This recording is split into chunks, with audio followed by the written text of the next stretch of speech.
Assalamualaikum dan salam sejahtera. Hari ini kita akan mempelajari satu topik iaitu penukaran nombor perlapanan kepada nombor perpuluhan.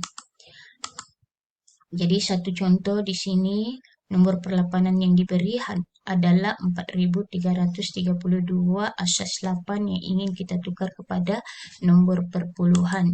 Jadi langkah pertama yang perlu kita lakukan ialah membuat satu jadual untuk mengisi nilai tempat nombor perlapanan. Jadi memandangkan kita ada 4 digit di sini, maka nombor perlapanan kita akan mempunyai 4 tempat yang dimulai dengan kosong. Jadi nilai tempat kita adalah 1, 8, 64, 512. Bagaimana kita mendapat nilai-nilai tempat ini? Ialah dengan untuk nilai tempat kosong, kita apa sahaja yang nilai tempat kosong nilainya adalah 1. Manakala jika nilai tempatnya berada pada 1, maka nombor perlapanan itu adalah nombornya sendiri, yaitu 8. Untuk tempat kedua ialah 8 didarab dengan 8 menghasilkan 64 dan seterusnya 8 didarab 8 didarab 8 mendapat 512. Beginilah cara untuk kita mendapatkan nilai tempat untuk nombor perlapanan. Jadi langkah kedua ialah dengan mengisi nombor perlapanan yang diberi. Di sini diberi 4332. Jadi kita perlu menulis nombor perlapanan di bawah nilai tempat nombor perlapanan yang kita sudah tulis sebelumnya.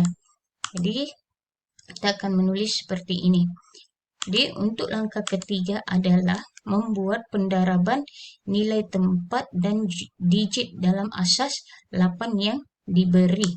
Jadi di sini 512 kita darab dengan 4 menghasilkan 2048, manakala 64 didarab dengan 3 kita akan dapat 192.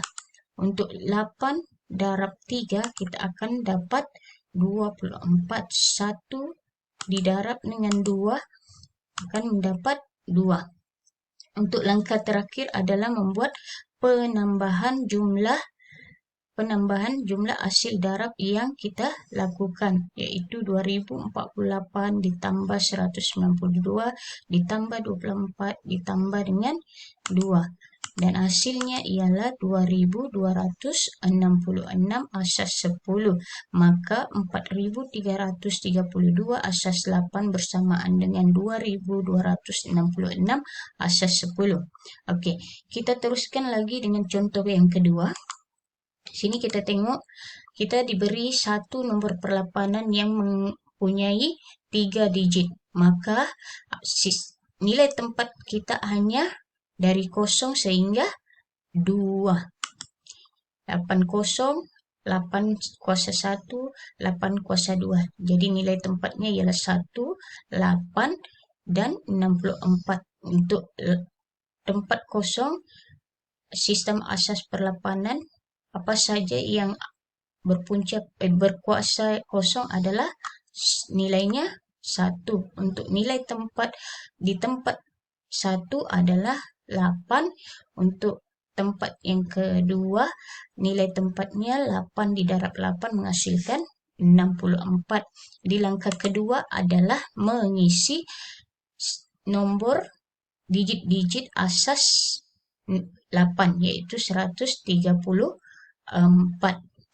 Langkah ketiga dengan membuat pendaraban nilai tempat dan juga digit nombor asas perlapanan. Jadi 64 didarab dengan 1 menghasilkan 64, 8 didarab 3 menghasilkan 24, 1 darab 4 bersamaan dengan 4.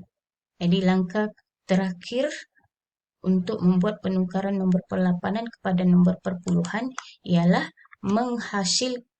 menambahkan semua jumlah hasil darab, yaitu 64 ditambah 24 ditambah dengan 4, dan jawapannya ialah 92 asas 10.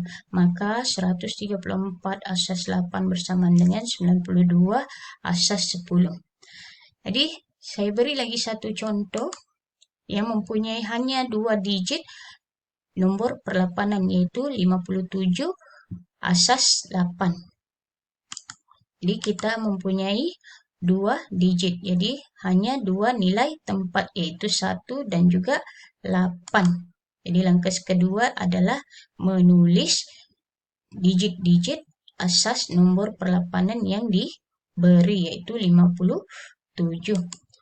Dan kita membuat pendaraban. Langkah seterusnya membuat pendaraban nilai tempat dan juga digit nombor perlapanan. Jadi 8 didarab 5 menghasilkan 41 darab 7 bersamaan dengan 7. Langkah terakhir untuk membuat penukaran nombor perlapanan adalah membuat penambahan hasil darab, yaitu 40 tambah 7 bersamaan dengan 47 asas 10. Dengan yang demikian, 57 asas 8 bersamaan 47 asas 10. Begitulah cara untuk kita membuat penukaran nombor perlapanan kepada nombor perpuluhan. Itu saja untuk video kali ini.